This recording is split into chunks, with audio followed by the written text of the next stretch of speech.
Hello everyone, and welcome to Katharine's Creatures. This is a series where I get to talk a little bit about and touch base upon various mythological beast, beings, and the like pulled from lore worldwide. And I always like to preface by saying I am not a linguist, so if I mispronounce anything, I do apologize in advance. And today I wanted to talk about the Sasabonsam. Also, alternative names are Asanbosam and Asasabonsam. Just various spellings for the same entity. And the Sasabonsam is essentially this kind of has almost like a twofold manifestation.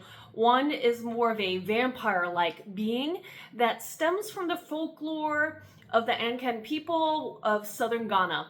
But it's also been talked about and referred to in the folklores of the this is where I'm going to mispronounce anything, Cole de Lavore, the Togo, and of course Jamaican peoples. So with that said, there are some deviations, but a lot of people kind of agree it more often than not takes on these kind of vampire-like elements, in part maybe because its description oftentimes kind of fuses it with some very bat-like qualities and features, even though it is a being, some kind of humanoid entity. But as far as descriptions go, everybody kind of also agrees that it has iron teeth. So that is definitely a notable characteristic of the Sasabonsam. Sometimes it's also described as having pink skin, long red hair, iron horns, or horns instead of feet. It's always kind of talked about as living in trees, so it's an arboreal creature who will go and attack people for various purposes. In the West African forest where the Sasabonsam is supposed to live, it is sometimes viewed as a an enforcer of the rules of renewal. Now, I'm a little fuzzy on what that means. I was trying to look into that a little further, but I guess the various peoples around the area believe that there is a kind of rules of renewal in these forests, and this creature, the Sasabonsam, again tries to help enforce that those are maintained.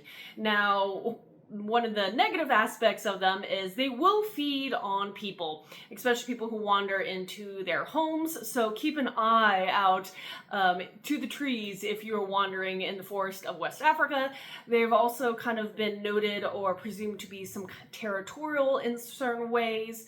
And again, going back to some of the various descriptions, the one that's a little more vampire-like kind of describes it as a humanoid with various bat-like features, one of which can be these 20-foot-long wings.